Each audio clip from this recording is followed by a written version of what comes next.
ശ്രീമതി ബീന മുരളീധരനും ഈ സംവാദത്തിൽ പങ്കുചേരുന്നു. കേരളം വിട്ടുപോകേണ്ടി വന്ന ഒരു വ്യവസായിയാണ്. മാഡം, സംവാദത്തിലേക്ക് സ്വാഗതം. ഈ സുമിക്സ് കിഡ്സ് വെയർ കേരളം വിടാനുള്ള കാരണം എന്താണ്?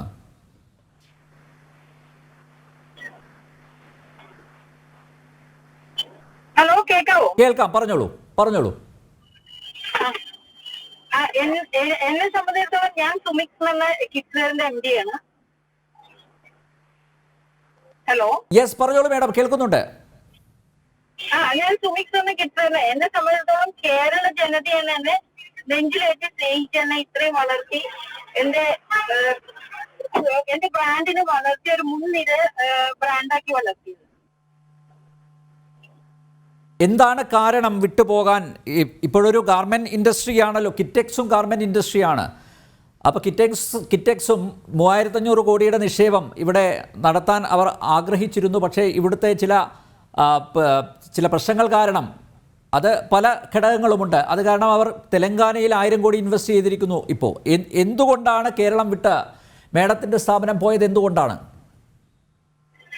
ഞാൻ അതാണ് പറഞ്ഞു വരുന്നത്. എന്നെ ഇത്രയധികം സ്നേഹിച്ചിട്ടുമുണ്ട് എന്ന് വെച്ചാൽ എന്നെ ചില ആളുകൾ, അതായത് അതും ഒരു രാഷ്ട്രീയ കളി തന്നെ ആയിരുന്നു. ചില ആളുകൾ എന്നെ തന്നെ ഫോഴ്സ് ചെയ്തിട്ട് നമ്മളെ കമ്പനിക്കെതിരെ വർക്ക് ചെയ്തത് കാരണമാണ് എനിക്ക് ഇവിടുന്ന് പോവേണ്ടി വന്നത്. അത് തികച്ചും രാഷ്ട്രീയമായിട്ടുള്ള കാരണങ്ങൾ തന്നെയാണോ? അല്ലെങ്കിൽ കൈക്കൂലി ചോദിച്ചതാണോ? അല്ലെങ്കിൽ ട്രേഡ് യൂണിയനിസം ആണോ? മറ്റെന്തെങ്കിലും ചുവപ്പ് നാടയുടെ പ്രശ്നമാണോ? ഒരിക്കലുമല്ല, ചുവപ്പ് നാടയുടെ പ്രശ്നമല്ല. എനിക്ക് INTUC-യിലെ ഒരു പയ്യൻ എന്റെ കമ്പനിയിൽ വർക്ക് ചെയ്യുകയും അവനെ വെച്ച് ചില രാഷ്ട്രീയക്കാര്, അതായത് ഞാൻ പറയും ചില ലോക്കൽ നേതാക്കന്മാര്, അവര് ഒന്നും അല്ലെങ്കിലും അവരെന്തൊക്കെയോ ആണെന്നുള്ള ധാർഷ്ട്യത്തോട് കൂടിയിട്ടാണ് എന്റെ അടുത്ത് പെരുമാറിയതും ഈ ഒരു വിധത്തിൽ എന്നെ അവിടുന്ന് പോവാനുള്ള ചാൻസ് ഉണ്ടാക്കിയത്. അല്ല, അപ്പോൾ ഈ പ്രാദേശിക ട്രേഡ് യൂണിയൻ നേതാവിനെതിരെ ഇപ്പം ശ്രീ ചന്ദ്രശേഖരനെ പോലുള്ള നേതാക്കന്മാരൊക്കെ ഉണ്ട്. അദ്ദേഹം ദീർഘകാലമായി INTUC-യുടെ തലപ്പത്ത് പ്രവർത്തിക്കുന്ന നേതാവാണ്. അപ്പോൾ അങ്ങനെ പരാതി പറയാനൊന്നും പോയില്ലേ? അല്ലെങ്കിൽ ലേബർ ഓഫീസർമാരെ സമീപിച്ചില്ലേ? ഒരു INTUC-യുടെ പ്രാദേശിക നേതാവ് വിചാരിച്ചതുകൊണ്ട് മാത്രം ഈ സ്ഥാപനം പൂട്ടിക്കെട്ടി പുറത്തേക്ക് പോകേണ്ടി വന്നോ? INTUC-ന്റെ സാധ്യത മാത്രം സ്ഥാപനം പൂട്ടിക്കെട്ടി പുറത്തേക്ക് പോകുന്നു എന്ന് പറയാൻ പറ്റില്ല. കാരണം അങ്ങനെ ഒരു പയ്യനെ വെച്ച് കളിക്കാൻ അതായത് ഞാൻ ഇരുന്ന തിരുവാലി എന്ന സ്ഥലത്ത്, അതായത് മലപ്പുറം ജില്ലയിലെ മഞ്ചേരി തിരുവാലി എന്ന സ്ഥലത്ത് ഒരു ലോക്കൽ നേതാവ് എന്നെ, തിരുവാലി അല്ല നിലമ്പൂർ പ്രദേശത്ത്, ഞാൻ അവിടെയാണ്, അതിന്റെ അണ്ടറിലാണ് എന്റെ സ്ഥാപനം വരുന്നത്. അവിടുത്തെ ഒരു ലോക്കൽ നേതാവ് അവനെ വെച്ച് അയാൾ എന്നെ വിളിച്ചിട്ട് അവൻ എന്റെ ഒരു സ്റ്റാഫുമായിട്ടുള്ള ഒരു എന്റെ ഒരു സംഘടന ഉണ്ടായി. അതിന്റെ പേരിൽ ഞാൻ അവനെ വാൺ ചെയ്തപ്പോ ഇയാൾ എന്നെ വിളിക്കുകയും ഫോണിൽ കൂടെ അയാൾ എന്നോട് മോശമായി പെരുമാറുകയും ചെയ്തതുകൊണ്ട് മാത്രമാണ് ഞാൻ അയാൾ പറഞ്ഞതോ അല്ലെങ്കിൽ ഇത് കേൾക്കാതെ ഇരുന്നത്. പക്ഷെ ഞാൻ ഈ നേതാക്കന്മാരെ, കോൺഗ്രസിലെ മുൻനിര നേതാക്കന്മാരെല്ലാരും ഞാൻ കണ്ടിരുന്നു. എല്ലാവർക്കും എന്റെ പ്രശ്നങ്ങൾ അറിയാമായിരുന്നു. എങ്കിലും എനിക്കറിയില്ല, ഇവര് പരാതി കൊടുത്തത് കാരണം ലേബർ ഓഫീസിൽ നിന്നും, അതായത് ഓഫീസർമാര്, എനിക്കൊരിക്കലും കേരള രാഷ്ട്രീയത്തിന് കുറ്റം പറയാൻ താല്പര്യമില്ല. പിന്നെ അത് മാത്രമല്ല, ഇപ്പൊ നമ്മളുടെ കേരളം ഭരിക്കുന്ന നമ്മളെ മുഖ്യമന്ത്രി ആയാലും ആരായാലും ഇപ്പൊ എന്നെ നന്നായി സപ്പോർട്ട് ചെയ്തിട്ടുണ്ടായിരുന്നു. കഴിഞ്ഞ വർഷം ഏറ്റവും നല്ല വ്യവസായത്തിനുള്ള അവാർഡ് സുമിക്സ് വാങ്ങിയിട്ടുണ്ടായിരുന്നു. സുമിക്സനായിരുന്നു അപ്പൊ കേരള സംസ്ഥാന അവാർഡ്. ഇത് വാങ്ങുന്ന സമയത്തും ഞാൻ ഇതേമാതിരി പ്രശ്നങ്ങൾ നേരിട്ടുകൊണ്ടിരിക്കുന്ന ടൈമായിരുന്നു. എങ്കിലും ഞാൻ ഇതെല്ലാം അത് സോൾവ് ചെയ്യും എന്ന പ്രതീക്ഷയിൽ കുറെ കാലമായിരുന്നു. എല്ലാ ആളുകളുടെ അടുത്തും ഞാൻ രാത്രി ആയാലും പകലായാലും ഞാൻ എല്ലാവരുടെ അടുത്തും പരാതിയായിട്ട് പോയിട്ടുമുണ്ട്. പക്ഷെ അതെനിക്ക് എന്തോ അവര് തീരുമാനമാക്കി തന്നിട്ടില്ല. അവർക്ക് എന്നേക്കാൾ, അല്ലെങ്കിൽ നമ്മളുടെ വ്യവസായത്തിനേക്കാൾ വലുത് ഈ പ്രാദേശിക നേതാവായിരുന്നു എന്ന് എനിക്ക് തോന്നുകയും ഞാൻ വളർത്തിക്കൊണ്ടുവന്ന ആയിരക്കണക്കിന് ജോലിക്കാര് അവരെന്റെ മാത്രം ജോലിക്കാരായിരുന്നു. സുമിക്സ് അവരുടെ കൂടെ ആയിരുന്നു എന്നുള്ള പോലെ ആയിരുന്നു നമ്മള് ജോലിക്കാരെ വെച്ചുകൊണ്ടിരുന്നിരുന്നത്. അവരത്രയും ജോലിക്കാരായിട്ടല്ല, അവരവരുടെ സ്ഥാപനമായി നോക്കിക്കൊണ്ടിരുന്നിരുന്നു. ഇവരെ പണി കളഞ്ഞതിലും നമുക്ക് ഒരുപാട് വിഷമമുണ്ട്. ഇവരെ എല്ലാരും ഉപദ്രവിക്കുന്ന ഒരാളെ നമുക്ക് കമ്പനിയിൽ നിർത്താൻ പറ്റില്ല. അത് ഇനി INTUസിന്റെ നേതാവായാലും ഏത് നേതാവായാലും എനിക്ക് എന്റെ കമ്പനിയിൽ അവരെ തുടർന്ന് കൊണ്ടുപോകാനും കഴിയില്ല. അവരെ തിരിച്ചെടുക്കണമെന്നും അവരെ തിരിച്ചെടുത്തില്ലെങ്കിൽ എന്നെ ഇവിടുന്ന് കൂട്ടിക്കെട്ടിക്കുമെന്നും പറയുന്ന ഒരു നേതാവിന്റെ കീഴിൽ അല്ലെങ്കിൽ അയാൾ ഭരിക്കുന്ന ഒരു ലോക്കൽ ഏരിയന്റെ കീഴിൽ എനിക്ക് നിൽക്കാൻ കഴിയില്ല എന്ന് തോന്നിയത് കൊണ്ട് മാത്രമേ ഞാൻ പോയേ. ഇപ്പോഴെവിടെയാണ് ഈ സുമിക്സ് കിഡ്സ് വെയർ ഇപ്പോൾ എവിടെയാണ് പ്രവർത്തിക്കുന്നത്? തമിഴ്നാട്ടിലാണോ? എവിടെയാണ്? ഇപ്പോ കോയമ്പത്തൂരാണ് ഞങ്ങളുടെ കമ്പനി പ്രവർത്തിക്കുന്നത്. എന്ന് വെച്ചാൽ ഇപ്പോഴും ഞാൻ എന്റെ ഓഫീസ് കേരളത്തിലുണ്ട്. ഞാനിപ്പോ കേരളത്തിൽ തന്നെ വേറൊരു പ്രൊജക്ടിനും ഇൻവെസ്റ്റ് ചെയ്തുകൊണ്ടിരിക്കുകയാണ്. പിന്നെ തമിഴ്നാട്ടില് തമിഴ്നാട്ടിൽ നമ്മളുടെ ജോലിക്കാർക്ക് എല്ലാത്തിനും കുറച്ചും കൂടി നമുക്ക് ഒന്നും കൂടി എക്സ്പോർട്ട് എല്ലാം ഒന്നും കൂടി പ്രാവർത്തികമാക്കാൻ കഴിയുന്ന ഒരു മേഖലയാണ് തമിഴ്നാട് എന്നാണ് എനിക്ക് ഈ ഒരു വർഷത്തെ ഇടവേള കൊണ്ട് തോന്നിയത്. എങ്കിലും കേരളം ഇടാനോ അല്ലെങ്കിൽ കേരളത്തിന് എന്നെ സപ്പോർട്ട് ചെയ്തില്ലാന്നോ പറയാനോ ഞാൻ ആളല്ല. എനിക്ക് കേരളം നന്നായി സപ്പോർട്ട് ചെയ്തിട്ടുണ്ട്. വ്യവസായ മേഖലയിൽ നിന്ന് അത്രയധികം സപ്പോർട്ട് എനിക്ക് കിട്ടിയിട്ടുണ്ട്. പിന്നെ വ്യവസായ മന്ത്രിയാണ് എനിക്ക് കഴിഞ്ഞ പ്രാവശ്യം അവാർഡ് തന്നത്. എല്ലാം കൊണ്ടും എനിക്ക് കേരളം ഇഷ്ടമാണ്. കേരളത്തിൽ വ്യവസായം ചെയ്യാനും ഇഷ്ടമാണ്. ഇപ്പോഴും ഞാൻ കേരളത്തിൽ ചെറിയ ഒരു കാലുറപ്പ് വെക്കണം, അത് വേറൊരു സംരംഭമായിട്ട് വരണം എന്നുള്ള താല്പര്യത്തിൽ ഇപ്പോഴും ഇരിക്കുകയാണ്. അപ്പൊ ഈ സാബു ജേക്കബ് പറയുന്നത് മുഖവിലക്ക് എടുക്കുന്നുണ്ടോ? അദ്ദേഹത്തിന്റെ പ്രശ്നങ്ങൾ കഴിഞ്ഞ കുറച്ച് ദിവസങ്ങളായി അദ്ദേഹം മാധ്യമങ്ങളിലൂടെ തുറന്നു പറയുകയാണ്. ആ പറയുന്നതിലൊക്കെ കാര്യമുണ്ട് എന്ന് കരുതുന്നുണ്ടോ? പറയുന്നതിൽ എല്ലാം കാര്യമില്ല എന്ന് ഞാൻ പറയുന്നില്ല. കാരണം കുറച്ച് ഞാൻ അനുഭവസ്ഥയാണ്. ഞാൻ ഓരോ ദിവസവും കമ്പനിയിൽ വരുമ്പോൾ ലേബർ ഓഫീസിൽ നിന്നാണേലും പഞ്ചായത്തിൽ നിന്നാണേലും ഫാക്ടറി ലൈസൻസിന്റെ ആളുകളാണെങ്കിലും എല്ലാവരും എന്റെ കമ്പനി കയറി ഇറങ്ങിക്കൊണ്ടിരിക്കുകയായിരുന്നു. അങ്ങനെ ഒരു അവസ്ഥയിലായിരുന്നു ആ ടൈമിൽ ഞാൻ. എങ്കിലും എനിക്ക് ലോക്കൽ സപ്പോർട്ടുകളും അവിടുത്തെ ആളുകളുടെ സപ്പോർട്ടുകളും രാഷ്ട്രീയക്കാരുടെ സപ്പോർട്ടുകളും എല്ലാം എനിക്ക് കിട്ടിയിരുന്നു.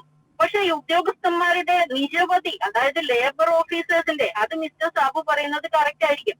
കാരണം എല്ലാ ലേബർ ഓഫീസറും 5 ആള് വെച്ചിട്ടാണ് എന്റെ അടുത്ത് വന്നിട്ട് ഇൻസ്പെക്ഷൻ വന്നുകൊണ്ടിരുന്നത്. ഇത് ഇൻസ്പെക്ഷൻ എന്ന് പറഞ്ഞാൽ അവരങ്ങ് കയറി അവരെ സ്ഥാപനമായി കയറുക, ഓരോ ലേബറിന്റെ അടുത്തും ചെന്നിരിക്കുക, അവരോട് സംസാരിക്കുക, അവരോട് എന്താണ് നിങ്ങൾക്ക് കിട്ടാത്തത്, നിങ്ങൾക്ക് സുമിക്സ് തരുന്നുണ്ടോ, നിങ്ങൾക്ക് എന്തൊക്കെയാണ് തരാത്തത്, ഇങ്ങനെ ചോദിച്ച് അവരുടെ മൈൻഡ് സെറ്റ് അവർ മാറ്റിയിരിക്കും. അങ്ങനെയുള്ള ഒരുപാട് അനുഭവങ്ങൾ ഉണ്ടായതുകൊണ്ടും ഞാൻ ലേബർ ഓഫീസിൽ പോയി, എന്റെ ലേബർ ഓഫീസർ എന്റെ അടുത്ത് വന്നു, എന്റെ എല്ലാ കാര്യങ്ങളും കേട്ടു. അവ ശരിയാണ്, നിങ്ങൾ പറയുന്നത് ശരിയാണെന്ന് പറയും. അവർ നേരെ ഓഫീസിൽ പോവുകയും അവിടുന്ന് നമുക്കെതിരെ നോട്ടീസ് അയക്കുകയും ചെയ്യുന്ന ഒരു ലേബർ ഓഫീസറെ കീഴിൽ അല്ലെങ്കിൽ ഒരു ലേബർ ഓഫീസിന്റെ കീഴിൽ ഇരിക്കാനുള്ള ബുദ്ധിമുട്ട് കൊണ്ടും ആണ് ഞാൻ ഇവിടുന്ന് പോയത്. അല്ലാണ്ട് ഞാൻ ഇവിടുന്ന് പോയി എന്ന് പറയാൻ പറ്റില്ല. എന്റെ ഓഫീസും എല്ലാം ഇവിടെ തന്നെ. ഞാൻ കേരളത്തിലാണ് 75% ബിസിനസ് ചെയ്യുന്നത്. എന്നെ ഒരു ബ്രാൻഡാക്കി, കേരളത്തിലെ മുൻനിര ബ്രാൻഡാണ് സുമിക്സ്. സുമിക്സിനെ ഒരു ബ്രാൻഡാക്കി വളർത്തിയതും സുമിക്സിനെ സ്നേഹിക്കുന്ന അമ്മമാരും ഒരുപാടുണ്ട്. കേരളം മൊത്തം എന്നെ ഇതാക്കി ഞാൻ അവരോട് ഒരുപാട് കടപ്പെട്ടിരിക്കുന്നുണ്ട്. ഇപ്പോഴും എന്റെ കസ്റ്റമേഴ്സ്, അതായത് ഓരോ ടെക്സ്റ്റൈൽ ഷോപ്പിന്റെ ഉടമസ്ഥരും സുമിക്സുമായിട്ട് നല്ല ബന്ധം പുലർത്തിക്കൊണ്ടിരിക്കുന്ന ആളുകളാണ്. അല്ല മേഡം, നിയമവിധേയമായിട്ടാണ് പ്രവർത്തിക്കുന്നതെങ്കിൽ പിന്നെ ഇത്തരം ലേബർ ഓഫീസർമാരെ പേടിക്കേണ്ട ആവശ്യമുണ്ടോ? അല്ലെങ്കിൽ തൊഴിൽ വകുപ്പിന്റെ ഇടപെടലിനെ പേടിക്കേണ്ടതില്ലല്ലോ? പേടിച്ചിട്ടല്ല സർ, ഒരിക്കലും പേടിച്ചിട്ടില്ല. പേടിക്കേണ്ട ആവശ്യം എനിക്കില്ല. ഞാൻ കറക്റ്റ് ആയിട്ട് പോകുന്ന അവർക്കൊന്നും എന്റെ അടുത്ത് കണ്ടുപിടിക്കാൻ പറ്റിയില്ല. ഞാൻ കൊടുക്കുന്ന ലേബർക്ക് കൊടുക്കുന്ന കൂലി കുറവാണ്, അല്ലെങ്കിൽ ഞാൻ ഫാക്ടറി ലൈസൻസ് എടുക്കുന്ന രീതി തെറ്റാണ്, അങ്ങനെ എന്തെങ്കിലും അവർക്ക് കണ്ടുപിടിക്കാൻ പറ്റെങ്കിൽ അവർ എനിക്ക് അതിന് വേണം നോട്ടീസ് തരാൻ. അവര് നോട്ടീസ് തരുന്നതിനല്ല, എന്നും പോയിട്ട് സിറ്റിംഗ് അവർക്ക്. ഞാൻ പറഞ്ഞയച്ച ഈ വ്യക്തിക്ക് നഷ്ടപരിഹാരം കൊടുക്കണം. അതായത് എന്റെ കമ്പനിയിൽ വന്ന് ഞാൻ സ്നേഹിക്കുന്ന എന്റെ ഒരു സ്റ്റാഫിനെ തല്ലിയ ഒരു വ്യക്തിക്ക് ഞാൻ നഷ്ടപരിഹാരം കൊടുക്കണം എന്ന് പറയുന്ന നിയമം അത് ഈ ലേബർ ഓഫീസർക്ക് മാത്രമുള്ള നിയമമാണ്. ലേബർ ഓഫീസറും എന്നോട് സാധാരണമായിട്ട് സംസാരിക്കുന്നുണ്ട്. പക്ഷെ ഈ ഒരു വ്യക്തിക്ക് നഷ്ടപരിഹാരം കൊടുക്കണമെന്ന് അവർക്ക് പറയാൻ എന്ത് അവകാശം ഉള്ളതെന്നാണ് ഞാൻ ചോദിക്കുന്നത്. അപ്പൊ കേരളത്തിൽ ഇങ്ങനെ ബാഡ് എക്സ്പീരിയൻസ് ഉണ്ടെങ്കിലും വീണ്ടും ഇവിടെ നിക്ഷേപം നടത്താൻ ആഗ്രഹിക്കുന്നു, താല്പര്യപ്പെടുന്നു അല്ലേ? ഇപ്പോൾ കോയമ്പത്തൂരിലാണ് ഫാക്ടറി ഉള്ളത് അല്ലേ? പക്ഷേ ഈ വിപണന കേന്ദ്രങ്ങൾ, ഔട്ട്ലെറ്റുകളൊക്കെ ഇപ്പോഴും കേരളത്തിലുണ്ട്. സുമിക്സ് 75% ബിസിനസ്സും കേരളത്തിൽ തന്നെയാണ് ചെയ്യുന്നത്. കേരളം എന്റെ നാടാണ്. എനിക്ക് കേരളം എന്ന് പറഞ്ഞാൽ ഇപ്പൊ നമ്മൾ പറയുന്ന പോലെ അത്രയും ഇഷ്ടമുള്ള നാടാണ്. ഇപ്പൊ ഞാൻ തമിഴ്നാട് പോവുകയാണെങ്കിലും കേരളത്തിൽ എത്താൻ എന്റെ മനസ്സും തുടിക്കാറുണ്ട്. പക്ഷെ എനിക്ക് ചില അതായത് ഞാൻ പറഞ്ഞല്ലോ, സംരംഭകർ എന്ന് പറഞ്ഞിട്ടുണ്ടെങ്കിൽ ആളുകളുടെ വിചാരം ഇവരെന്തൊക്കെയോ സംഭവങ്ങൾ എന്തൊക്കെയോ ഉണ്ടാക്കി എന്തൊക്കെയോ കോടികളുടെ ലാഭം കൊയ്യുന്നവരാണ്. അവര് ലാഭമല്ല കൊയ്യുന്നത്, ഒരുപാട് ആൾക്ക് ജോലി കൊടുക്കുന്നുണ്ട്. ഒരുപാട് എന്റെ സ്ഥാപനം ഞാൻ അവിടുന്ന് കൂട്ടിയപ്പോ ആയിരക്കണക്കിന് തൊഴിലാളികള് തെരുവിലിറങ്ങി എന്ന് പറയാം. അവർക്കൊക്കെ ഒരു ജോലി കിട്ടാൻ ഒരുപാട് ഇപ്പോഴും ജോലി കിട്ടാത്തവർ എന്നെ വിളിക്കുന്നുണ്ട്. പക്ഷെ അവർക്ക് കോയമ്പത്തൂർ വരെ വരാൻ പറ്റാത്തത് കൊണ്ട് മാത്രം അവർക്ക് ജോലി എനിക്ക് കൊടുക്കാൻ പറ്റുന്നില്ല. മേഡം, ഇപ്പോൾ ലോകം മുഴുവൻ ചർച്ച ചെയ്യുകയാണ്. അതായത് ഇപ്പോൾ കേരളത്തിൽ നിന്ന് വലിയൊരു വ്യവസായി തെലങ്കാനയിലേക്ക് പോകുന്നു, അവിടെ 1000 കോടിയുടെ നിക്ഷേപം നടത്തുന്നു. കേരളം നിക്ഷേപ സൗഹൃദ അന്തരീക്ഷമുള്ള ഒരു സംസ്ഥാനമല്ല. ഇങ്ങനെ ചർച്ച നടന്നുകൊണ്ടിരിക്കുകയാണ്. കേരളത്തിലെ ഗവൺമെൻറ്റിനോട് എന്താണ് പറയാനുള്ളത്? ഇവിടെയുള്ള തൊഴിലന്തരീക്ഷം അല്ലെങ്കിൽ ഈ വ്യവസായികളോടുള്ള സമീപനം, അതിലൊക്കെ കാതലായി ഇനി എന്ത് മാറ്റങ്ങളാണ് വരേണ്ടത്? കേരള ഗവൺമെന്റിനോട് എനിക്ക് ഫസ്റ്റ് പറയാനുള്ളത്, എന്നെ ഒരു സംരംഭം ഒരു 20 വർഷമായി ഞാൻ സുമിക്സ് ഇന്ന് കേരളത്തിൽ മാർക്കറ്റ് ചെയ്യുന്നു. ഈ മാർക്കറ്റിലെ സുമിക്സ് എന്ന് പറഞ്ഞ സംരംഭത്തിനെ വളർത്തിക്കൊണ്ടുവന്നതിന് ആദ്യമായിട്ട് എനിക്ക് നന്ദിയാണ് പറയാനുള്ളത്. ഒപ്പം ചില രാഷ്ട്രീയ നേതാക്കന്മാര് അവരുടെ ആ രാഷ്ട്രീയ കളി മുതലെടുത്തുകൊണ്ടിരിക്കുന്നതിന് അത് രാഷ്ട്രീയത്തിൽ ആരാണെന്നോ മുഖം നോക്കാതെ നടപടിയെടുക്കണം. ഒരു സംരംഭകരും അവരുടെ സ്വന്തം ജീവിതത്തിന് വേണ്ടി അല്ല സംരംഭം നടത്തുന്നത്. അവര് സ്വന്തം ജീവിതത്തിന് വേണ്ടിയാണ് നടത്തുന്നെങ്കിലും അവർക്ക് കിട്ടുന്നതിലധികം അവരവരുടെ സ്റ്റാഫിനെയും അവരവരുടെ ജനങ്ങളെയും എല്ലാരെയും സ്നേഹിച്ചുകൊണ്ടാണ് നടക്കുന്നത്. ഇപ്പോ നേരത്തെ പറയുന്നത് കേട്ടു, സംരംഭകർക്ക് പേടിയാണ്. സംരംഭകർക്ക് പേടിയല്ല, സംരംഭകരെ എന്നും എല്ലാവരെയും സ്നേഹിച്ചിട്ടേ ഉള്ളൂ. എല്ലാ സംരംഭകരും ഞാൻ അറിയുന്ന ഒരുപാട്. അപ്പൊ എനിക്ക് പറയാനുള്ളത് ഇത്രയേ ഉള്ളൂ. ഗവൺമെന്റിന്റെ അടുത്ത് ആരാണോ ഇതിന്റെ തെറ്റ് ചെയ്തത് അവരെ മുഖം നോക്കാതെ നടപടിയെടുക്കുക. അപ്പൊ മിസ്റ്റർ സാബുവിന്റെ അടുത്ത് ആര് തെറ്റ് ചെയ്തു ആ വ്യക്തിയെ മുഖം നോക്കാതെ നടപടിയെടുത്താൽ ഇന്ന് ഗവൺമെന്റിന് ഇന്ന് കിട്ടുന്നതിലും കൂടുതലായിട്ട് അവരുടെ യശസ് ഉയരുകയുള്ളൂ. ഒരു വ്യക്തിക്കും വേണ്ടി കേരളത്തിൽ ഒരിക്കലും ഒരു സംരംഭവും ഉണ്ടാവാതാവരുത്. വളരെയധികം നന്ദി ശ്രീമതി ബീന മുരളീധരൻ. ഇത്രയും സമയം പങ്കെടുത്തതിന് എന്തായാലും വളരെയധികം നന്ദി. ബീന മുരളീധരൻ യാത്രയിലാണ്, അതുകൊണ്ട് തന്നെ ഇനി ഞാൻ കൂടുതൽ ചോദ്യങ്ങളിലേക്ക് പോകുന്നില്ല. തിരിച്ചെത്താൻ മറ്റൊരു ഇടവേള കൂടി. ശ്രീ ചന്ദ്രശേഖരൻ, സുമിക്സിൻ്റെ കാര്യത്തിൽ സുമിക്സ് അവരുടെ ഫാക്ടറി കോയമ്പത്തൂരിലേക്ക് മാറ്റാനുള്ള പ്രധാന കാരണം INTUCയുടെ പ്രാദേശിക നേതാവാണ്. ഇപ്പോൾ കേരളത്തിലെ ട്രേഡ് യൂണിയനുകളുടെ സ്വഭാവ സമീപനങ്ങളിൽ കാലാനുസൃതമായിട്ടുള്ള മാറ്റങ്ങൾ ഉണ്ടാകുന്നുണ്ടോ? ഇപ്പോഴും ഇതുപോലുള്ള പ്രാദേശികമായിട്ട് ഗുണ്ടായിസം ഉണ്ട്. ഒരുപക്ഷെ ഇതൊന്നും താങ്കളുടെ ശ്രദ്ധയിൽപ്പെട്ട് കാണില്ല. ഇവരങ്ങനെയാണെങ്കിലും സുമിക്സിൻ്റെ MD ഇപ്പോൾ പറഞ്ഞത് ഇതൊക്കെയാണെങ്കിലും അവർക്ക് കേരളത്തോട് താല്പര്യമുണ്ട്. കാരണം കേരളം എൻ്റെ നാടാണ്, അല്ലേ? ആത്യന്തികമായി ആ ഒരു വികാരമാണല്ലോ നമ്മളെ മുന്നോട്ട് നയിക്കുന്നത്. തീർച്ചയായിട്ടും ഞാനിപ്പോൾ ഈ ചോദ്യോത്തരവ് അനിൽ നമ്പ്യാരുടെ വർത്തമാനത്തിൽ തന്നെ ഉണ്ട്. ഞാൻ INTUCയുടെ പ്രവർത്തകനായി ഇപ്പോൾ സംസ്ഥാന പ്രസിഡന്റാണ്. ഇവിടെ ഇങ്ങനെ ഒരു സഹോദരി അവരുടെ സ്ഥാപനവുമായി ബന്ധപ്പെട്ട ഒരു വിഷയം ഇതുപോലൊരു ചാനൽ ചർച്ചയിൽ വന്ന് പറയുമ്പോഴാണ് സ്വാഭാവികമായിട്ടും ഞാനും അനിൽ നമ്പ്യാരും ഉണ്ണിത്താനും ഒക്കെ കേൾക്കുന്നത്. നമ്മളിതൊന്നും നേരത്തെ കേൾക്കുന്ന കാര്യമല്ല. എവിടെയായാലും ശരി, സാധാരണഗതിയിലുള്ള മനുഷ്യ സഹജമായ ഒരു പെരുമാറ്റം എന്ന് പറയുന്നത് എവിടെയെങ്കിലും ചെറിയ പ്രശ്നമുണ്ടെങ്കിൽ അതുമായി ബന്ധപ്പെട്ട് ലോകത്ത് മനുഷ്യനുണ്ടെങ്കിൽ ഒരു ശാസ്ത്രം പറയുമ്പോൾ മെഷീനെ നമുക്ക് മാനേജ് ചെയ്യാം, സ്വിച്ച് ഇട്ടാൽ മതി. പക്ഷെ മാൻ മാനേജ്മെന്റ് എന്ന് പറയുന്നത് ദാറ്റ് ഈസ് സംതിങ് ഡിഫറെന്റ് ഒരു അപ്രോച്ചാണ് അതിനോട് വേണ്ടത്. അപ്പൊ മനുഷ്യനെ കൈകാര്യം ചെയ്യുന്ന രീതിക്കകത്ത് ഉള്ള ചില പ്രശ്നങ്ങളാണ് ആ സഹോദരി ഇവിടെ ചൂണ്ടിക്കാണിച്ചത്. തീർച്ചയായിട്ടും അങ്ങനെ ഒരു സംഭവം ഉണ്ടാകാൻ പാടില്ലായിരുന്നു. അതിന്റെ സ്ഥിതി എന്താണ് എന്നുള്ളതിനെ കുറിച്ച് എനിക്കിപ്പോൾ മറുപടി പറയാൻ കഴിയില്ല. അത് താങ്കളൊന്ന് അന്വേഷിക്കണം ശ്രീ ചന്ദ്രശേഖരൻ. എന്തായാലും ഇവർ പറഞ്ഞ സ്ഥിതിക്ക് താങ്കൾ അതൊന്ന് അന്വേഷിച്ച് നടപടിയെടുക്കണം.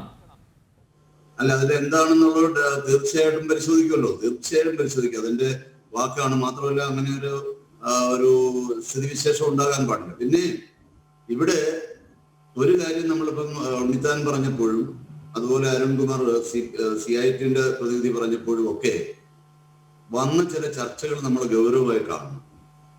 നമ്മൾ എവിടേക്കാണ് പോയത്? നമ്മുടെ തുടക്കം എവിടെയായിരുന്നു? JRD ടാറ്റ പണ്ഡിറ്റ് ജവഹർലാൽ നെഹ്റുവിനോട് പോയി പറഞ്ഞു, നമുക്ക് ഈ ലാഭം ഉണ്ടാക്കാത്ത കമ്പനികളൊക്കെ ബാധ്യതയായി അത് അടച്ചു പൂട്ടണം. ഇപ്പൊ നെഹ്റു അദ്ദേഹത്തിനോട് പറഞ്ഞതായി നമ്മൾ വായിച്ചറിയുന്നത്, ലാഭം എന്നൊരു വാക്ക് വൃത്തികെട്ട വാക്കാണ്, അതെനിക്ക് കേട്ടുകൂടാ, മേലിൽ ഇത്തരം വർത്തമാനം പറയണ്ട എന്ന് പറയും. ആ സാഹചര്യത്തിലാണോ നമ്മളിപ്പോ 2021 നിൽക്കുന്നത് അനിൽ നമ്പ്യാരെ? ഒരുപക്ഷെ അന്ന് നമ്മളാരും ഈ രംഗത്ത് പോലും ഉള്ളവരായിരിക്കത്തില്ല, നമ്മൾ ജനിച്ചിട്ടുണ്ടാവില്ല. കാലം മാറുന്നതനുസരിച്ച് നമ്മുടെ രാജ്യത്തിന്റെ ഭൗതിക, വ്യാവസായിക, സാമ്പത്തിക, സാമൂഹിക മേഖലകളെല്ലാം മാറും. ഇവിടെ ഉണ്ണിത്താൻ പറഞ്ഞ കുറെ സ്ഥാപനങ്ങൾ കേരളത്തിലുണ്ടായിരുന്നു, കളിമൺ പാത്രങ്ങൾ ഉണ്ടായിരുന്നു, എല്ലാ മേഖലകളും ഉണ്ടായിരുന്നു. അതൊക്കെ ഇപ്പോഴും നമുക്ക് അതേപോലെ സംരക്ഷിക്കണമെന്നാണ് ഞങ്ങളുടെയൊക്കെ അഭിപ്രായം, ട്രേഡ് യൂണിയനുകളുടെ അഭിപ്രായം അങ്ങനെ തന്നെയാണ്. അങ്ങനെ ഒരു സമീപനം നമ്മുടെ രാജ്യത്തിന്റെ ഗവൺമെന്റിനുണ്ടോ? പണ്ടുണ്ടായിരുന്ന അതേപോലുള്ള സമ്പ്രദായങ്ങളെല്ലാം കൃത്യമായി പോകട്ടെ, അതിനെല്ലാം സംരക്ഷിക്കട്ടെ, അങ്ങനെ അവർക്കെല്ലാം മാന്യമായ ജീവിതക്രമം കൊടുക്കാനുള്ള ഒരു അജണ്ട നമ്മുടെ രാജ്യത്തെ ഭരണകൂടത്തിന് ഇപ്പോൾ വെച്ച് പുലർത്തി മുന്നോട്ട് പോകാനുള്ള ശ്രമമുണ്ടോ? അത് വളരെ ഗൗരവമായിട്ട് കാണണം. കേരളത്തിലെ കശുവണ്ടി തൊഴിലാളിക്ക് ഇപ്പോഴും 350 രൂപ 400 രൂപയ്ക്ക് അകത്തേ കൂലിയുള്ളൂ. 700 രൂപ മിനിമം കൂലി കൊടുക്കുമെന്ന് പറഞ്ഞൊരു ഗവൺമെന്റിന് 400 രൂപ ഇവിടെ കൊടുക്കാൻ കഴിയുന്നുള്ളൂ. അതിലും 600-ൽ പരം കമ്പനികൾ അടഞ്ഞു കിടക്കുന്നു. നമ്മൾ പരമ്പരാഗത വ്യവസായ മേഖലകളെ കുറിച്ചോ അല്ലെങ്കിൽ പ്ലാന്റേഷന്റെ ഒക്കെ സാഹചര്യം ആലോചിച്ച് നോക്കി. ഇതൊക്കെ ആരുടെയും കുറ്റമല്ല, അതിന്റെ ഭൗതികമായ സാഹചര്യങ്ങൾ മാറ്റിയെടുക്കുക. അപ്പൊ എന്താ പ്രശ്നം? ഒരു ചീഫ് ഇൻസ്പെക്ടർ ഓഫ് പ്ലാന്റേഷൻ അദ്ദേഹത്തിന് പരിശോധിക്കാതിരിക്കാൻ പറ്റുമോ? പരിശോധിച്ചാൽ ഉടൻ ഞങ്ങൾ വിട്ടുപോകും എന്ന് പറഞ്ഞാൽ എന്ത് ചെയ്യും? നിയമങ്ങളെ പരിപാലിച്ചു കൊണ്ടുപോകണം എന്ന് പറയുകയും, ഒരു സൈഡിൽ നമുക്ക് നിയമങ്ങൾ പരിശോധിക്കാൻ ഉദ്യോഗസ്ഥന്മാരില്ല എന്ന് പറയുകയും, മറുഭാഗത്ത് നിയമങ്ങളെ വേണ്ട എന്ന് തീരുമാനിച്ചുകൊണ്ട് മുന്നോട്ട് പോവുകയും ചെയ്യണം.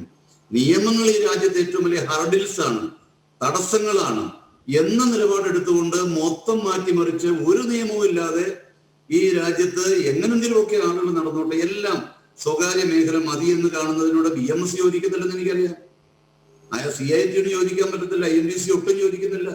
അപ്പൊ നമ്മളെ സംബന്ധിച്ചിടത്തോളം മനുഷ്യനെ സംരക്ഷിക്കാൻ ഞാൻ എന്നും മനസ്സിൽ ഉയർത്തിപ്പിടിക്കുന്ന, നിങ്ങളൊക്കെ അനിലിനൊക്കെ അറിയാം, നമ്മളെപ്പോഴും, ഞാൻ സെക്രട്ടേറിയറ്റിന് മുമ്പിൽ തന്നെ ഒരു വലിയ സത്യഗ്രഹത്തിൽ പ്രസംഗിച്ചപ്പോൾ ഞാൻ പറഞ്ഞു, ഫസ്റ്റ് പ്രയോറിറ്റി മെൻ, മനുഷ്യന് ആദ്യത്തെ പ്രാധാന്യം കൊടുക്കണം. അത് കഴിഞ്ഞിട്ടാണ് മറ്റു സാഹചര്യങ്ങളെല്ലാം നോക്കേണ്ടത്. ഒരു സ്ഥാപനത്തിൽ ജോലിക്ക് വരുന്ന തൊഴിലാളിക്ക് ഈ രാജ്യത്ത് ജോലി കിട്ടാത്ത ലക്ഷക്കണക്കിന് ആളുകൾ ഉണ്ടെങ്കിൽ പോലും ജോലി എടുക്കുന്നവന് സംരക്ഷണം കൊടുക്കാനും കൂടുതൽ തൊഴിലവസരങ്ങൾ ഉണ്ടാക്കിയെടുക്കാനും ആ തൊഴിലവസരങ്ങൾ നിലനിർത്തി പോകാനും അതിന് പുരോഗതി പ്രാപിച്ച് വൈവിധ്യവൽക്കരണത്തിലേക്കും എക്സ്പാൻഷനിലേക്കും ഒക്കെ പോകാനുമുള്ള പദ്ധതികളാണ് കാലാകാലങ്ങളിൽ ഗവൺമെന്റുകൾ കൊണ്ടുവരുന്നത്.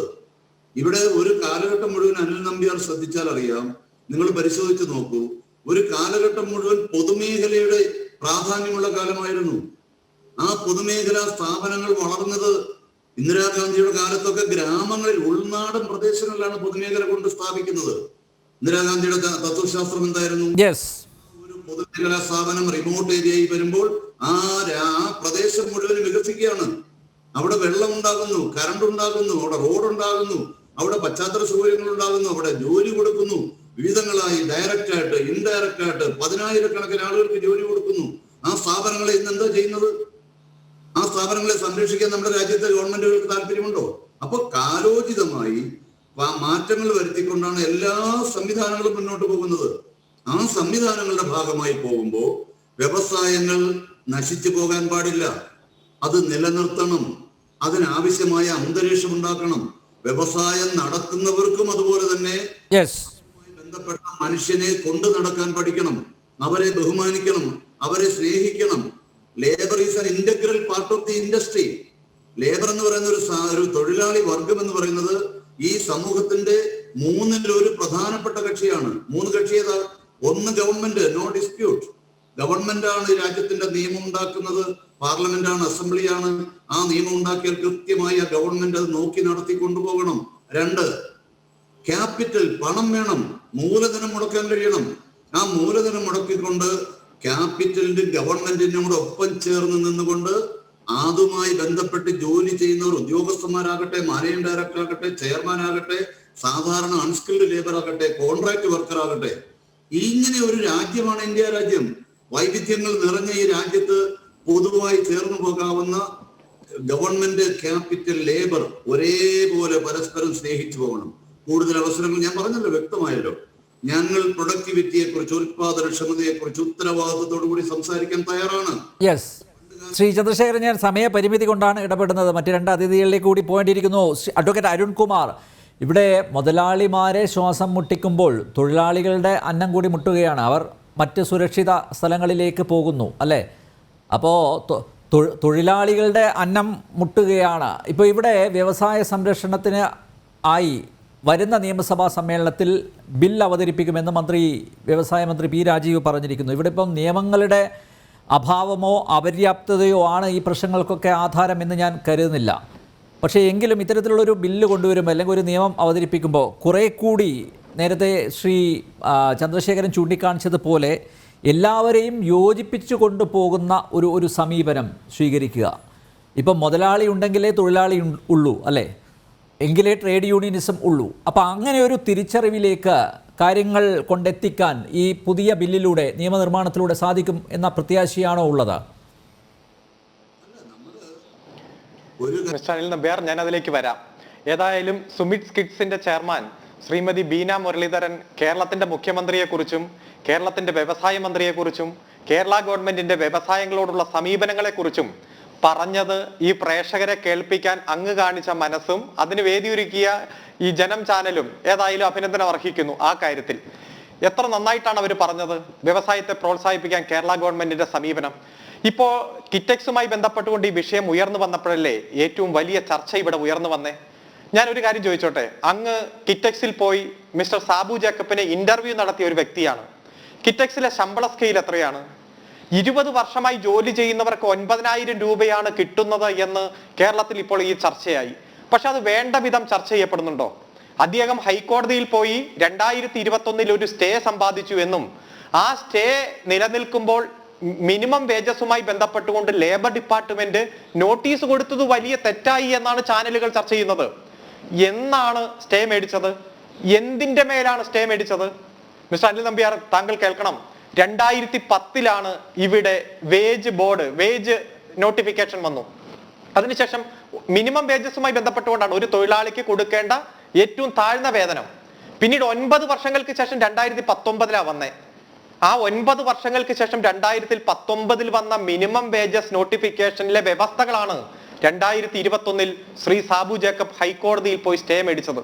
അല്ല അരുൺകുമാർ, ഞങ്ങൾ ആരും സാബു ജേക്കബിന് സ്തുതി പാടുകയല്ല.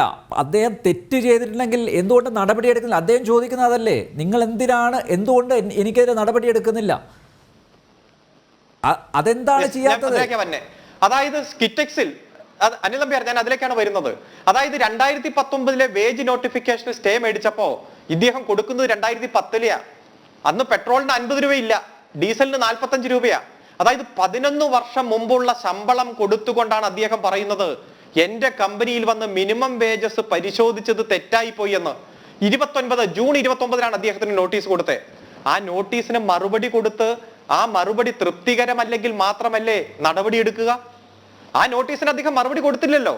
മറുപടി കൊടുക്കാൻ 2 ആഴ്ച സമയമുണ്ട്. അദ്ദേഹം ജൂൺ 29 കിട്ടിയ നോട്ടീസിന് മറുപടി കൊടുക്കാതെ ദൃശ്യമാധ്യമങ്ങളിൽ മുഴുവൻ ഈ ഗവൺമെന്റിനെ അപകീർത്തിപ്പെടുത്തി. സർക്കാരിന് അതിനുള്ള സംവിധാനമില്ലേ? പോകും. ഇന്ന് എത്രയാ തീയതി? ഇന്ന് എത്രയാ തീയതി? ഇന്ന് 12-ാം തീയതി ആയുള്ളൂ. ജൂൺ 29 കൊടുത്ത നോട്ടീസിന്റെ കാലാവധി കഴിയുന്നേ ഉള്ളൂ. ഒരൊറ്റ മിനിറ്റ്, 1 മിനിറ്റോടെ എനിക്ക് തരണം. അദ്ദേഹം 3500 കോടി രൂപയുടെ നിക്ഷേപം കൊണ്ടുപോകാന്ന് പറഞ്ഞു. എന്താണ് അദ്ദേഹം നടത്തിയത്? 2020 ജനുവരി മാസം 9-10 നടത്തിയ അസന്റ് നിക്ഷേപ സംഗമത്തിൽ കൊണ്ടുവന്നു. അദ്ദേഹം ഒരിക്കലും ധാരണാപത്രം ഒപ്പിട്ടിട്ടില്ല ഗവൺമെന്റ് ആയിട്ട്. താല്പര്യപത്രമാണ് പറഞ്ഞത് ഞാൻ കൊണ്ടുവരാമെന്ന്. അതിനുശേഷം മാർച്ചിൽ ഗവൺമെന്റ് ചർച്ചയ്ക്ക് വിളിച്ചു. അദ്ദേഹം 4 കാര്യങ്ങൾ പറഞ്ഞു. കൃത്യമായി കേൾക്കണം. ഭൂപരിഷ്കരണ നിയമത്തിൽ മാറ്റം വരുത്തണം, പഞ്ചായത്ത് ബിൽഡിംഗ് റൂൾസിൽ മാറ്റം വരുത്തണം, ഫാക്ടറീസ് ആക്ടിൽ മാറ്റം വരുത്തണം, KICDCയുടെ വായ്പാ പരിധി 100 കോടിയായി ഉയർത്തണം. 4 നിബന്ധന ഗവൺമെന്റിലേക്കാണ് വെച്ചത്. അതിനുശേഷം സ്ഥലം കണ്ടെത്തിയില്ല, തറക്കല്ലിട്ടില്ല, ഇതുമായി ബന്ധപ്പെട്ട് ഒരു പ്ലാൻ സബ്മിറ്റ് ചെയ്തില്ല. അതായത് ഒരു ചുക്കും ചെയ്യാതെ 2020 ജനുവരി മാസത്തിൽ ഗവൺമെന്റിന് മുന്നിൽ ഒരു താല്പര്യപത്രം കൊടുത്ത് ധാരണാപത്രത്തിൽ ഒപ്പിടാതെ ഇതുമായി ബന്ധപ്പെട്ട് ഒന്നും ചെയ്യാതെ ഇന്ത്യയുടെ പാർലമെന്റ് പാസാക്കിയ ഫാക്ടറി നിയമവും സംസ്ഥാന ഗവൺമെന്റ് പാസാക്കിയ നിയമങ്ങളും മാറ്റം വരുത്തിയാൽ മാത്രം ഞാൻ വലിയ സംവിധാനം കൊണ്ടുവരുമെന്ന് പറഞ്ഞ് ഇപ്പോൾ അത് കൊണ്ടുപോകുന്നു എന്നാ പറഞ്ഞ്. അല്ല, ഞാൻ ഇപ്പോഴും ചോദിക്കുന്നത് ഈ വ്യവസായ മന്ത്രി മാധ്യമങ്ങളോട് ഇക്കാര്യം ഒന്നും വിശദീകരിക്കുന്നില്ല. എന്തുകൊണ്ടാ വിശദീകരിക്കാത്തത്? പറഞ്ഞു ഇല്ല, ഈ കാര്യങ്ങൾ അരുൺകുമാർ സത്യം പറയാലോ, ഇക്കാര്യങ്ങളൊന്നും മന്ത്രി മാധ്യമങ്ങളോട് പറഞ്ഞിട്ടില്ല. ഇപ്പൊ അദ്ദേഹത്തിന്റെ വീഴ്ചകളുണ്ടെങ്കിൽ നിങ്ങൾ അക്കമിട്ട് നിരത്തൂ. ഇതാണ് അദ്ദേഹത്തിന്റെ പ്രശ്നം. അല്ലെങ്കിൽ ഈ അസന്റിൽ അദ്ദേഹം അവതരിപ്പിച്ചത് ഇതൊക്കെയാണ്. നിങ്ങൾ വിളിച്ച പല വ്യവസായികളുടെ യോഗത്തിലും പങ്കെടുത്തിട്ടുണ്ടല്ലോ. അവിടെ അദ്ദേഹത്തിന്റെ താല്പര്യങ്ങൾ ഇതൊക്കെയാണ് എന്ന് 1, 2, 3 എന്തുകൊണ്ട് നിങ്ങൾ അക്കമിട്ട് നിരത്തുന്നില്ല? ഇപ്പൊ ഇവിടെ പറഞ്ഞിട്ടുണ്ട് 5-7 പറഞ്ഞോളൂ അനിൽ നമ്പ്യാർ. 5-7 കേരളത്തിന്റെ വ്യവസായ വകുപ്പ് മന്ത്രി പി രാജീവിന്റെ പത്രസമ്മേളനത്തിന്റെ കുറിപ്പ് നോക്കിയിട്ടാണ് ഞാൻ പറഞ്ഞത്. കൃത്യമായി പത്രമാധ്യമങ്ങളുടെ മുന്നിൽ അദ്ദേഹം ഇത് കൃത്യമായി അവതരിപ്പിക്കുകയും 13.5 മിനിറ്റ് നീണ്ടു നിൽക്കുന്ന അദ്ദേഹത്തിന്റെ പത്രസമ്മേളനത്തിൽ A to Z കാര്യങ്ങൾ വിശദീകരിച്ചിട്ടുണ്ട്. നിങ്ങളത് റിപ്പോർട്ട് ചെയ്തിട്ടുണ്ടാവില്ല, നിങ്ങളത് വാർത്തയാക്കിയിട്ടുണ്ടാവില്ല, പക്ഷെ വാർത്തയാക്കിയ മാധ്യമങ്ങൾ ഇവിടെ ഉണ്ട്. ഇതാണ് വിഷയം. സാങ്കല്പികമായ ഒരു കാര്യം 1.5 വർഷം മുമ്പ് താൻ കൊണ്ടുവരുമെന്ന് പറഞ്ഞ കാര്യം ഒന്നും കൊണ്ടുവരാതെ ഈ രാജ്യത്തിന്റെ നിയമം മാറ്റണമെന്ന് ആവശ്യപ്പെടുന്നയാൾ അതിനുശേഷം ഈ ഗവൺമെന്റിനെ പഴി പറയുകയാണ്. ഇപ്പോൾ തെലങ്കാനയിലേക്ക് പോയി എന്ന് പറയുന്നു. അവിടെയും 3 വർഷമായി ഒന്നും നടക്കാത്ത ഒരു പാർക്കിൽ കൊണ്ടുപോയി അദ്ദേഹം നിക്ഷേപം നടത്തുന്നു എന്ന് പറയുന്നു. അത് അദ്ദേഹത്തിന്റെ താല്പര്യം. അദ്ദേഹം എന്തെങ്കിലും ചെയ്യട്ടെ അരുൺകുമാർ. അതില് നമ്മൾ ആശങ്കപ്പെടേണ്ട കാര്യമില്ലല്ലോ. ഞാൻ തിരിച്ചു വരാം. ഒരു ചെറിയ ഇടവേള കൂടി. ഉടൻ തിരിച്ചെത്താം. ശ്രീ ഉണ്ണിത്താൻ, 4 മിനിറ്റ് മാത്രമേ ഉള്ളൂ. അതുകൊണ്ട് താങ്കൾ അതിനകത്ത് ചുരുക്കി പറയണം എന്ന് അഭ്യർത്ഥിക്കുന്നു. ഈ കക്ഷി രാഷ്ട്രീയത്തോടൊപ്പം നമ്മൾ പല കാര്യങ്ങളും ട്രേഡ് യൂണിയനിസം അത് ചർച്ച ചെയ്തു. ഇപ്പോൾ കൈക്കൂലിയും നിക്ഷേപങ്ങൾക്ക് പ്രതിബന്ധം സൃഷ്ടിക്കുന്നില്ലേ എന്നുള്ളതാണ്. ഇപ്പോൾ കഴിഞ്ഞ ദിവസം ഒരു വാർത്ത വന്നു തിരുവനന്തപുരത്ത് നിന്ന്. അത് ജനൻസൺ എന്നൊരു യുവാവ്, അദ്ദേഹത്തിന് ബിസ്ക്കറ്റ് ഫാക്ടറി തുടങ്ങാനുള്ള മോഹം, അത് പെരുവഴിയിലായിരിക്കുകയാണ്. അദ്ദേഹം ഇതിനായിട്ട് വാങ്ങിയ 13 ലക്ഷം രൂപയുടെ സാമഗ്രികൾ തുരുമ്പിച്ച് കിടക്കുകയാണ്. കൈക്കൂലി കൊടുക്കാത്തതാണ് പ്രശ്നം. ഇപ്പോൾ ഈ അഴിമതിരഹിത ഭരണം ഉറപ്പ് നൽകിയാണ് അധികാരത്തിൽ എത്തിയത്. പക്ഷേ ഈ ഭരണത്തിൻ്റെ സമഗ്ര മേഖലകളിലും അഴിമതി നിൽക്കുന്നു എന്നതിൻ്റെ ഉദാഹരണങ്ങളാണ് നമ്മൾ കണ്ടുകൊണ്ടിരിക്കുന്നത്. ഇപ്പോൾ നേരത്തെ പറഞ്ഞതുപോലെ INTUCയുടെ ഒരു പ്രാദേശിക നേതാവാണ് പ്രശ്നങ്ങൾ സൃഷ്ടിച്ചത്. ഒരുപക്ഷെ ചന്ദ്രശേഖരനെ പോലുള്ളവർ അത് അറിയുന്നുണ്ടാവില്ല. അതുകൊണ്ട് തന്നെ ഈ ഒരു ദുഷിച്ച വ്യവസ്ഥിതിക്ക് എന്താണ് പരിഹാരം? ഇപ്പോൾ നേരത്തെ വ്യവസായ മന്ത്രി പി രാജീവ് പറഞ്ഞതുപോലെ ഒരു നിയമനിർമ്മാണത്തിലൂടെ ഒരു ശുദ്ധീകരണം, ഈ വ്യവസായ രംഗത്തെ ശുദ്ധീകരണം അത് സാധ്യമാവുമെന്ന് താങ്കൾ കരുതുന്നുണ്ടോ?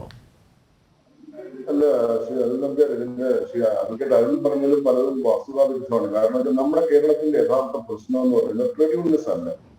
യഥാർത്ഥ പ്രശ്നം നമുക്കൊരു നയമില്ല. ഉദാഹരണം ഞാൻ ഒരു വ്യക്തമായ ഉദാഹരണം പറയാം. നിങ്ങൾ നോക്കൂ, കുമരകം എന്ന് പറയുന്നത് ലോക ടൂറിസം ഡെസ്റ്റിനേഷനാണ്. ആ ടൂറിസം ഡെസ്റ്റിനേഷനായ കുമരകത്ത് വെച്ച് നിങ്ങൾക്ക് പോകാൻ, കോട്ടയം വഴി പോകാൻ, വൈക്കത്തുനിന്ന് വരാം. നിങ്ങൾ ആ റോഡിൽ സഞ്ചരിക്കാമോ? എത്ര വിചിത്രമായ റോഡാണ് പറയുന്നത്. അത് മാത്രമാണ്, എന്തെങ്കിലും ഒരു ബേസിക് ഒരു അത്യാവശ്യം ഒരു ശൗചാലയം പോലും അവിടെ ഏർപ്പെടുത്താൻ ഈ സർക്കാരിന് കഴിഞ്ഞില്ല. അതായത് നമ്മൾ 4ാം സ്ഥാനത്ത് പോയി ടൂറിസത്തിൽ. ഇങ്ങനെ നോക്കിയാല് നമുക്ക് ശരിക്കും പറഞ്ഞാൽ MSME നയമില്ല, നമുക്കൊരു വ്യവസായ നയമില്ല. അപ്പോ നമുക്ക് വാസ്തവത്തിൽ ഒരു നയം രൂപീകരിച്ചുകൊണ്ട് കാര്യങ്ങൾ നടപ്പാക്കാൻ കഴിയുന്നില്ല. മറ്റൊന്ന് നേരത്തെ സംസാരിച്ച മാഡം പറഞ്ഞതുപോലെ ഇതിൽ പ്രാദേശികമായ കക്ഷി രാഷ്ട്രീയമാണ് വലിയൊരു തടസ്സമായി നിൽക്കുന്നത്. ഇപ്പോ ഈ കിറ്റക്സിന്റെ പ്രശ്നത്തിൽ വന്നിരിക്കുന്ന പ്രാദേശികമായ കക്ഷി രാഷ്ട്രീയമാണ്. കേരളത്തെ സംബന്ധിച്ച് കേരളത്തിൽ 250 മേഖലയിൽ ഏതാണ്ട് 80 മേഖലയിൽ മാത്രമാണ് മിനിമം വേസ് പ്രഖ്യാപിച്ചിരിക്കുന്നത്. ആ മിനിമം വേസ് പ്രഖ്യാപിച്ചത് അതെല്ലാം തന്നെ 15 വർഷമായി കാലഹരണപ്പെട്ടിരിക്കുന്നു. ആ മിനിമം വേസ് പുതുക്കാൻ സർക്കാരിന് കഴിയുന്നില്ല.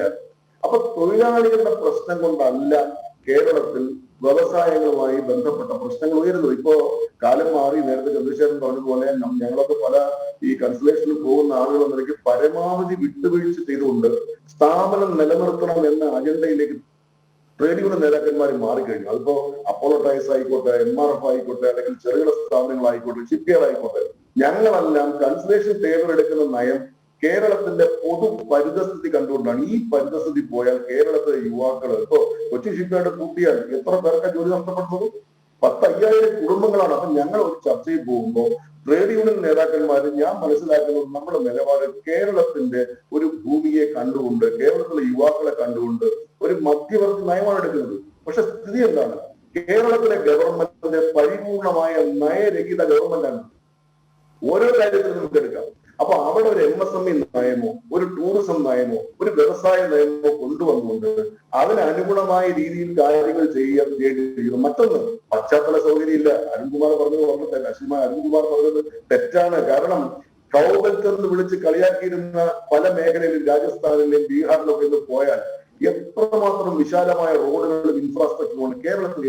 ഈ രാജ്യത്തെ മിനിമം കൂലി എത്രയാണ് എവിടെ മിസ്റ്റർ ഉണ്ണികൃഷ്ണൻ? ഈ രാജ്യത്തെ മിനിമം കൂലി എത്രയാണ്? മിനിമം കൂലി കേന്ദ്ര ഗവൺമെന്റ് തീരുമാനിച്ചിരിക്കുന്നത് വെറും 174 രൂപയാണ്. കേന്ദ്ര ഗവൺമെന്റ് കേരളത്തിൽ 400-മാണ്. ഇതാണ് പ്രശ്നം. ഈ അരുൺകുമാറിന് ഇപ്പൊ കത്തിയതുണ്ടോ? ഈ അരുൺകുമാറിനെ പോലുള്ള ആളുകൾക്ക് വിഷമമുണ്ടാകുന്ന ഇതാണ്. അവർക്ക് അരോചകമാണ്, അവർക്ക് ക്ഷമയില്ല. ഇപ്പോ അവരുടെ ഈ പിടിവാശിയൊന്നും മാറ്റി വെച്ചിട്ട് ഞാൻ പറയട്ടെ, ന്യായാന്യായങ്ങൾ അവിടെ ഇത്രയും പൈസ മുടക്കാൻ ഇപ്പൊ കഞ്ചിക്കോടുന്ന എല്ലാ വ്യവസായ ഉടമകളും പറിച്ചു കൊണ്ടുകൊണ്ടാണ് കോയമ്പത്തൂരിലേക്ക് എന്തുകൊണ്ടാണ് പോകുന്നത്? എന്താ കാരണം?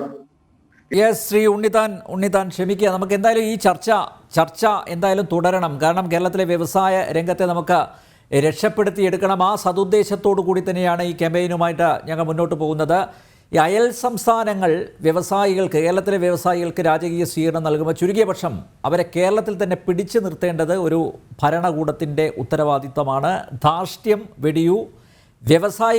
വ്യവസായികളെയും അതുപോലെ തന്നെ തൊഴിലാളികളെയും സംരക്ഷിക്കുന്ന ഒരു സമീപനമാകണം സർക്കാരിൻ്റെ ഭാഗത്തു നിന്ന് ഉണ്ടാവേണ്ടത്. ജനറൽ ഡിബേറ്റ് ഇവിടെ പൂർണ്ണമാകുന്നു. ചർച്ചയിൽ പങ്കെടുത്ത എല്ലാ അതിഥികൾക്കും നന്ദി. ഒപ്പം പ്രേക്ഷകർക്കും.